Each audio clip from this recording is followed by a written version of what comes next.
Los ojos de la estatua ardieron. No fue una metáfora. Una luz carmesí brotó de las cuencas de piedra con la intensidad de algo que había esperado siglos para ser invocado, y Jingwoo lo sintió antes de verlo, no con el instinto entrenado de un cazador, que nunca había sido el suyo, sino con algo más antiguo y más desnudo. El instinto de un animal que comprende, sin mediación intelectual alguna, que está a punto de morir. Tiró a Hue al suelo con todo el peso de su cuerpo. El rayo cruzó el espacio donde él había estado de pie una fracción de segundo antes. El calor rozó su nuca. El sonido fue total, como si el aire mismo hubiera sido partido en dos. Detrás de él, no hubo gritos de los alcanzados. Los que recibieron el impacto de lleno no tuvieron tiempo de gritar, simplemente dejaron de estar. Lo que quedó en su lugar fue una línea de ceniza y piedra quemada trazada a través de la sala como una firma. Los gritos vinieron de los que sobrevivieron para ver lo que había ocurrido. 5 cazadores desaparecidos en una décima de segundo. 11 supervivientes con el terror grabado en la cara mirando los espacios vacíos donde antes había personas. Jingwoo levantó la cabeza desde el suelo. La estatua seguía con los ojos encendidos, pero el ataque había cesado. Un silencio absoluto y extraño se posó sobre la sala. Debajo de él, Hue temblaba sin poder controlarlo. Jingwoo empezó a incorporarse para ayudarla, y una mano lo empujó de vuelta al suelo con una fuerza que no admitía discusión. Era Son. Le explicó con la voz plana de quien ha procesado el horror más rápido que los demás. Los que se habían movido fueron atacados. Los que escucharon a Jingwoo y se tiraron al suelo sobrevivieron. Quedarse quietos era lo único que los mantenía vivos por el momento. Luego miró a Jingwoo con algo que no era del todo una pregunta, sino la necesidad de entender qué clase de hombre había reaccionado tan rápido. Jingwoo respondió que simplemente había sentido que algo peligroso se acercaba. Nada más. La mirada derivó hacia algo parecido a la lástima antes de que Jingwoo notara lo que le faltaba. El brazo izquierdo de Son había desaparecido desde el hombro. No había sangre abundante, solo el muñón limpio y atroz de algo que un segundo antes existía. Le pidió a Jingwoo que le ayudara a anudar lo que quedaba de su camisa alrededor del muñón. Jingwoo lo hizo sin decir nada. Cuando terminaron, Son exhaló. A su alrededor, los supervivientes comenzaban a fracturarse. Algunos lloraban en silencio. Otros en voz alta. La paciencia humana ante lo imposible tiene un límite medible, y varios ya lo habían alcanzado. Jingwoo lo sentía también. La necesidad de moverse, de hacer algo, de no quedarse esperando el final en el suelo frío de un templo cuya existencia ningún libro había registrado. Pero el problema era concreto e implacable. Si Son tenía razón sobre el patrón de ataque, cualquier movimiento hacia las puertas significaba la muerte.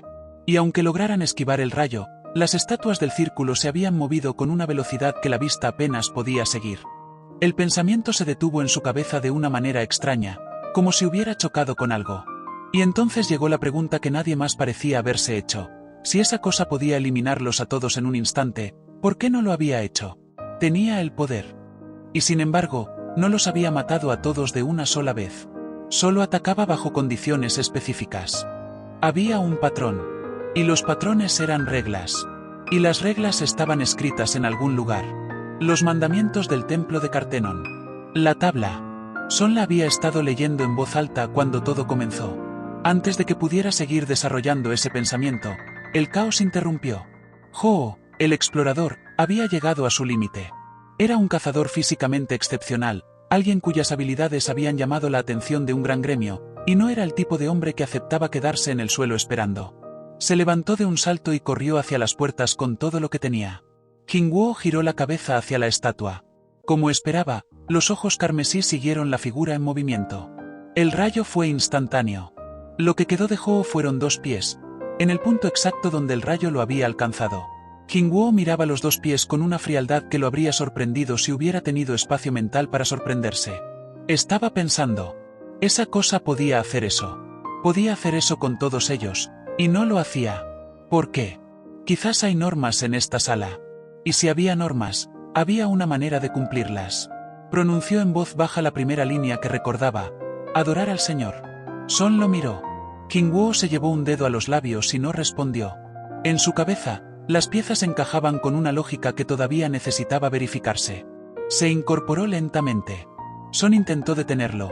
Jingwoo negó con la cabeza con una expresión que detuvo al mago antes de que pudiera insistir. Esa no es la cara de alguien que ha renunciado a vivir, pensó Son, y asintió. Jingwoo se fue levantando centímetro a centímetro, sin apartar los ojos de la estatua, midiendo la reacción, calibrando el umbral. La mirada carmesí cayó sobre él. El rayo salió. Se tiró al suelo en el último instante posible. Quedó tumbado, jadeando, con el corazón golpeando contra el suelo de piedra como si intentara abrirse paso hacia afuera. Durante varios segundos no fue capaz de pensar en nada que no fuera el hecho de seguir vivo. Luego pensó. No atacaba el movimiento en sí. Atacaba cuando alguien superaba cierta altura. Mientras permaneciera agachado, podía moverse libremente. La primera norma tenía un significado concreto. Adorar al Señor, mantenerse en postura de adoración, inclinado, bajo la altura de quien es venerado. No era poesía ni metáfora religiosa. Era una instrucción de supervivencia. Y si la primera norma tenía respuesta, las otras también la tenían. Y fijó los ojos en la tabla de piedra al otro lado de la sala.